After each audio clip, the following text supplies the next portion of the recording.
Now, this might make you cry. It's a story of true inspiration. As a 15-year-old, Susan Berg was the sole survivor of a terrible boating tragedy off Melbourne that claimed the lives of her parents and her brother. Now, she swam in the dark through the freezing shark-infested waters to raise the alarm. Since then, she has had an overwhelming fear of the water.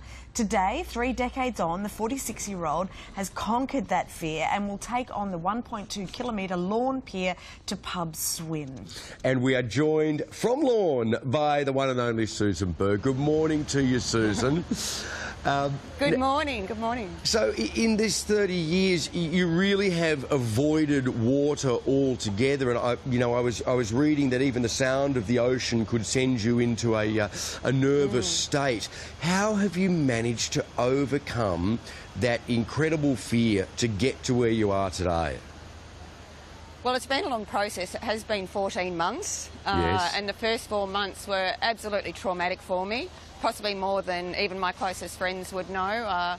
One lap of a 25-metre pool and my anxiety would be through the roof. Yeah. I would have to stop and regroup and try and gather my my thoughts again and then swim one more lap and stop. So the first 4 months were extremely traumatic. I went to my doctor and asked if I was allowed to take Valium before I swam. I thought that might help me calm down, but she said no, I had to persevere. They don't recommend Valium before swimming? No, not the best idea.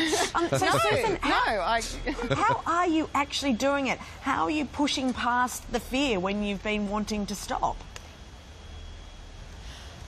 Well, pushing past it when I wanted to stop, do you know, it was actually a friend of mine who encouraged me to do this race, and part of it was that I didn't want to let him down, so yeah. I had to persevere.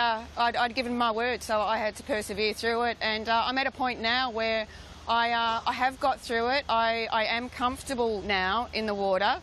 Hopefully I won't be totally shitting myself out there in a couple of hours' time, but Can't guarantee I feel excited. that. I can't guarantee it. I feel the most prepared that I could be now.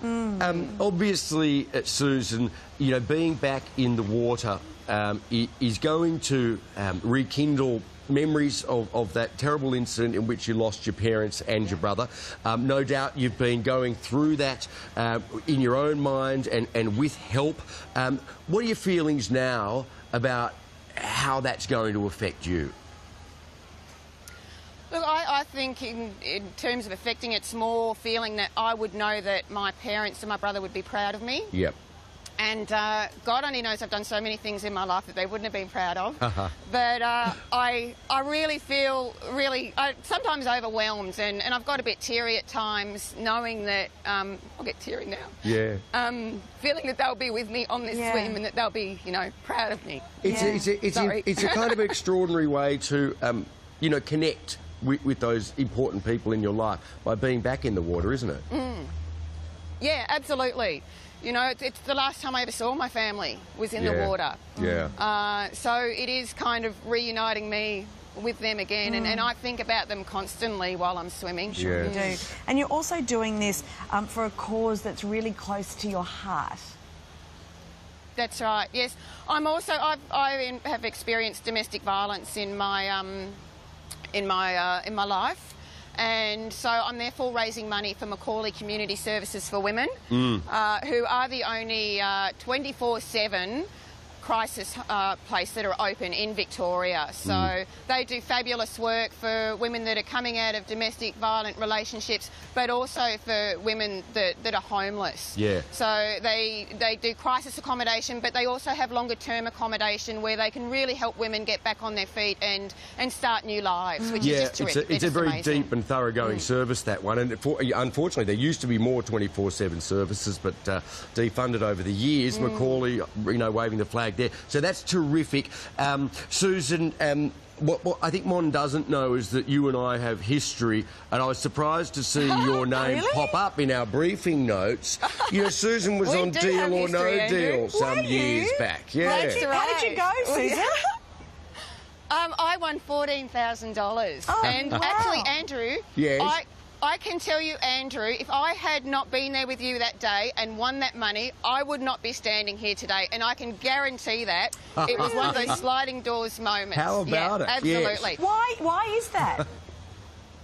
Well, I can tell you. So, with the money that I won, I used it as a deposit for a house, and then I sold that house and used the money to write a book. Yeah. And if I hadn't written the book, I wouldn't have met the person who challenged me to do this race. Fantastic. Isn't it great? Was Andrew nice to you when you were on Deal or No Deal? Andrew's lovely to everyone, isn't he? Thank you, Susan. Thank you very Aren't much. you, Andrew? Yeah, cheers. Yes. Not everyone. Yes, you didn't Now, tell me Andrew, you about your gave me, history. Yeah. I was about to say, you didn't tell me about your history on the water for my... before I started making jokes about the name Berg, like iceberg and things. Yeah.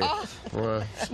No, we were talking then about the ice hockey. Yes. Yeah, that's right. Yeah. Listen, Susan, best of luck today. So great to see you. Thank you. So fit and Thank well, you. and we look forward to hearing how you went. Lovely. Thank you. See you guys. Utterly amazing you are, Susan. Thank you.